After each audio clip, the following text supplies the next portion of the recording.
सकरण भरसा गोठ माड़ी जलबाणी ते पुलिस ऐं रेंजर्स जी चढ़ाई।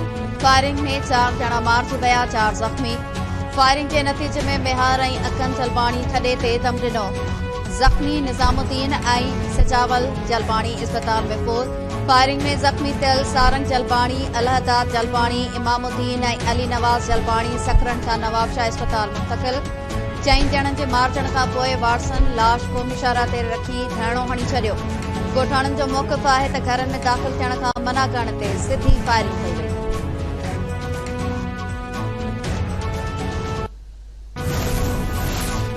निगरान घरू वज़ीर हारिस नवाज़ दावा कई आहे त रेंजर्स ऐं पुलिस आपघाती बमबार जी मौजूदगी वारी इतला ते कार्रवाई कई, जंहिं दौरान फायरिंग में 2 शकी जवाबदार मारिजी विया। जवाबदारनि जी फायरिंग में रेंजर्स जा 4 एहलकार ज़ख़्मी थिया। रेंजर्स तर्जुमान जो मौक़िफ़ आहे त रेंजर्स ऐं पुलिस ॾोहारियुनि जी मौजूदगी बाबति ॻुझनि इतरानि जे इतला ते गॾियल कार्रवाई कई।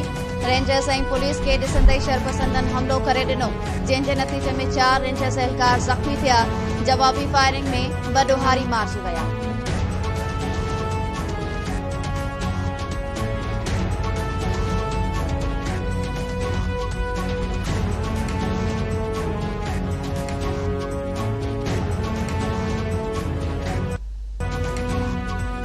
सिंध जे क़ौम परस्त तंज़ीमुनि पारां माड़ी जलबाणी वाक़िए जे सख़्त लफ़्ज़नि में मज़म्मत। ॻोठाणनि ते गोलियूं हलाए रत जी रांदि खेॾंदड़नि खे कानून जे कटड़े में आणण जो मुतालबो। एसपी सदर ज़ैन शाह चयो आहे त गुज़िरियल हुकूमत जी हमदर्द पुलिस अॼु बि सिंध में मौजूद आहे। इलेक्शन खां अॻु पीपल्स पार्टी पुलिस ज़रिए इंतकामी कार्रवाइयूं शुरू करे छॾियूं आहिनि। माड़ी जलबाणी में एसपी जे वोटर्स मथां सिधी फायरिंग कई वई। एसएसपी हैदर रज़ा खे हटाए वाक़िए में मुलविस एहलकारनि खे फौरी तौर गिरफ़्तार कयो वञे। क़ौमी अवामी तहरीक जे सरबराह अयाज़ लतीफ़ अली जो चयो त जेकॾहिं केर बि कंहिं ॾोह में मुलविस हुजे त उन ख़िलाफ़ केस दाख़िल करे कानूनी कार्रवाई कई वञे। सरेआम गोलियूं हलाइण जे कानून क़तई इजाज़त नथो ॾिए। लाल जलवार चयो त माड़ी जलबाणी में थियल क़त्ल इंसानी हक़नि जी भञकड़ी आहे। सुप्रीम कोर्ट वाक़िए जो नोटिस वठे।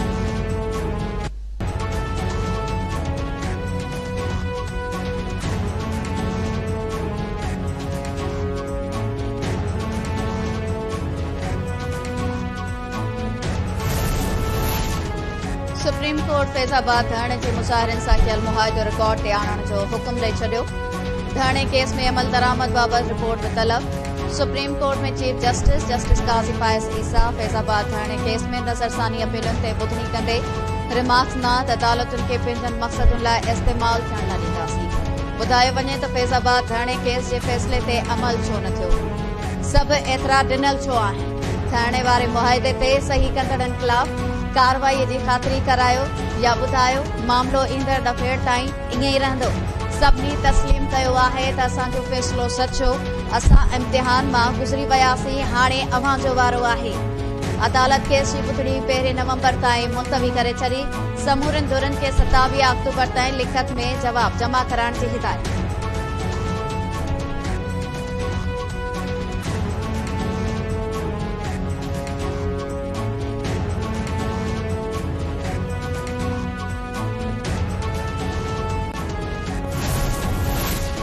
फैज़ाबाद धरणे केस में पेमरा, इंटेलिजेंस ब्यूरो, वफ़ाक़, पीटीआई ऐं इलेक्शन कमीशन नज़रसानी अपीलूं वापसि वठी छॾियूं।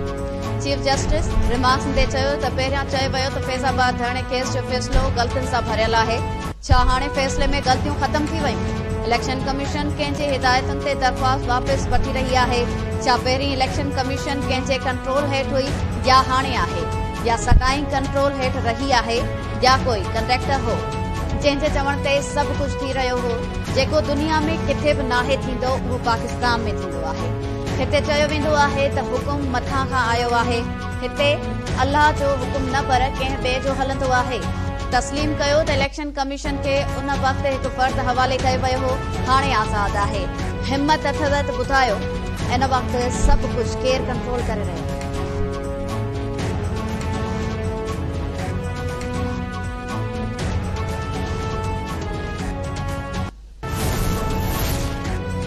Army chief general Asim Munir चयो आहे त गैर कानूनी मुआशी सरगर्मियुनि ख़िलाफ़ भरपूर कुवत सां कार्रवाइयूं जारी रहंदियूं। रियासती इदारा, अवाम ऐं समूरा खाता मुल्क जी तरक़ीअ लाइ मुतहद आहिनि। ISPR मूजिब army chief general Asim Munir Lahore जो दौरो कयो ऐं सूबाई एपेक्स कमेटी जे इजलास में शिरकत कई। एपेक्स इजलास दौरान आर्मी चीफ के सिक्योरिटी सूरत हाल, बिजली गैस चोरी, ज़ख़ीरो कंदड़नि ऐं परडेही करंसी स्मगलिंग कंदड़नि खिलाफ क्रैकडाउन बाबत ब्रीफिंग ॾिनी वई।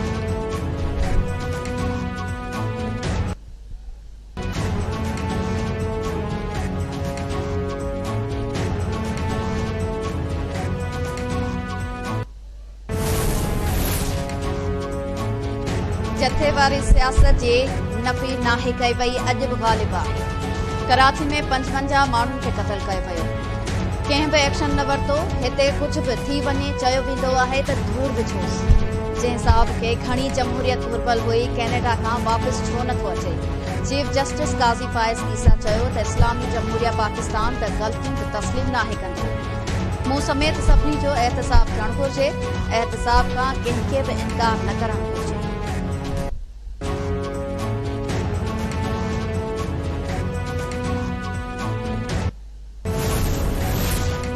नेब केसेस बहाल थियण बाद इस्लामाबाद जी एहतसाब अदालत अॻूणे सदर आसिफ अली ज़रदारी ऐं अॻूणे वज़ीर आज़म यूसुफ रज़ा गिलानी खे तलब करे वरितो।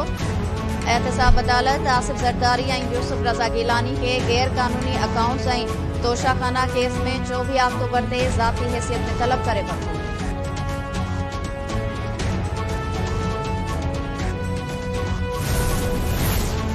धाड़ेलनि ऐं रियासत में को त फ़र्क़ु हुअणु घुरिजे। सुप्रीम कोर्ट सरकारी ऑफिसर्स लाइ सहाब जो लफ़्ज़ इस्तेमाल करण खां रोके छॾियो। सुप्रीम कोर्ट में औरत खे ज़मीन जो मुआवज़ो न मिलण खिलाफ़ दाख़िल दरख़्वास्त ते ॿुधणी दौरान चीफ जस्टिस काज़ी फाइज़ ईसा बार बार साहब जो लफ़्ज़ इस्तेमाल थियण ते कावड़ जो इज़हार कयो। सरकारी ऑफिसर्स लाइ साहब जो लफ़्ज़ इस्तेमाल करण खां रोके छॾियो। चीफ जस्टिस रिमार्क्स ते चयो त असांखे ऐं तव्हांखे अवाम जे पैसनि मां पघार मिले थी, पर कारकर्दगी ॿुड़ी आहे।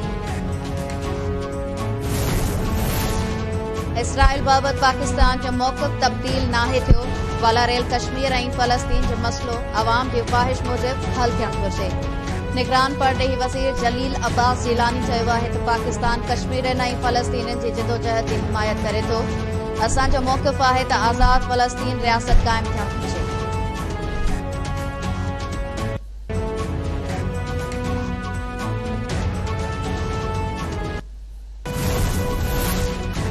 सिंध में पोरियतुनि जी भलाई लाइ FBR खे मिलियल 22 अरब रुपया सिंध हुकूमत खे न मिलिया।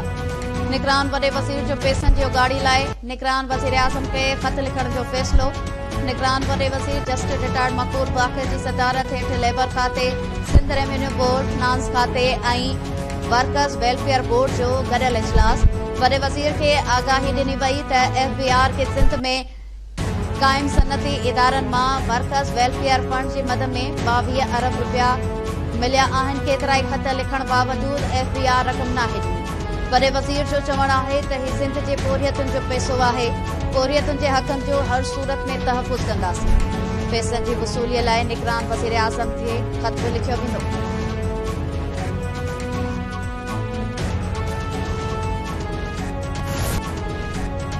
रहमतुल लिल आलमीन ॿिन्ही जहाननि जे सरदार हज़रत मोहम्मद मुस्तफ़ा सल्लल्लाहु अलैहि वसल्लम जी विलादत जो जश्न। पाकिस्तान समेत समूरी दुनिया में जश्न ईद मिलादुन्नबी सल्लल्लाहु अलैहि वसल्लम अक़ीदत ऐं एहतराम सां मल्हायो पियो वञे। मिलाद जूं महफ़िलूं ऐं रैलियूं, मस्जिदनि, गिरजनि ऐं घरनि खे सींगारियो वियो। हर पासे सरकार जी आमद मरहबा, आका जी आमद मरहबा जे नारनि जी गूंज।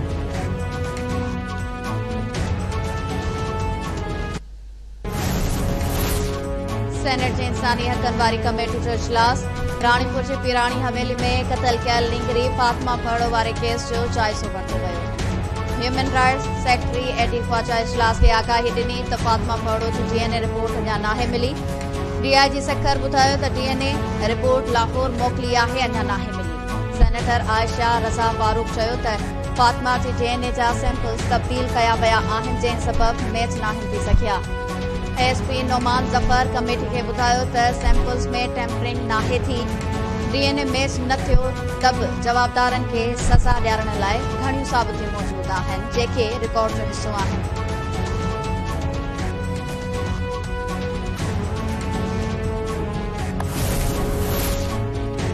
शहीद जान मोहम्मद महर जा कातिल 46 ॾींहं गुज़रण बावजूद गिरफ़्तार न थिया। केस जो जांच ऑफिसर बि बदिली।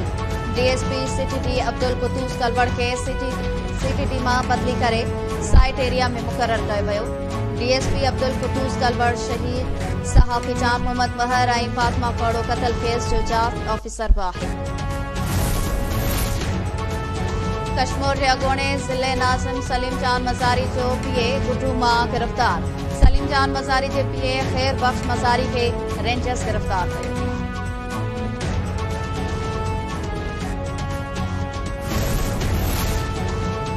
खैरपुर ऐं घोटकी जे कचे में रेंजर्स ऐं पुलिस जो गॾियल ऑपरेशन। झाड़ेलनि जी सहूलियतकारी जे इल्ज़ाम हेठि 3 जवाबदार गिरफ़्तार। रेंजर्स तर्जुमान जो चवणु आहे त गिरफ़्तार जवाबदारनि में नूरू शहाणी, अली गोहर चाचड़ ऐं अली अकबर चाचड़ शामिल आहिनि। जवाबदारनि वटां हथियार, गोलियूं, घुरियल कार, सुज़ुकी जीप ऐं 9 मोबाइल फोन्स हथ कयूं वयूं आहिनि।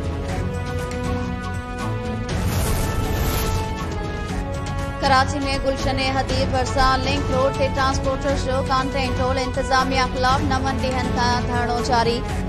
हैदराबाद ऐं कराची ईंदड़ वेंदड़ गाॾियूं भेजी वयूं।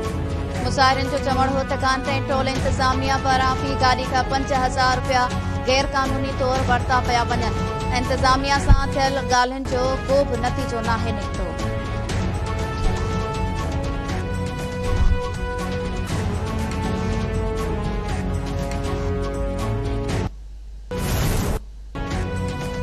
वर्ल्ड कप खेॾण लाइ भारतीय शहर हैदराबाद पहुतल क़ौमी क्रिकेट टीम जी राजीव गांधी स्टेडियम में प्रैक्टिस। टीम सुभाणे न्यूज़ीलैंड ख़िलाफ़ आराम मैच खेॾंदी।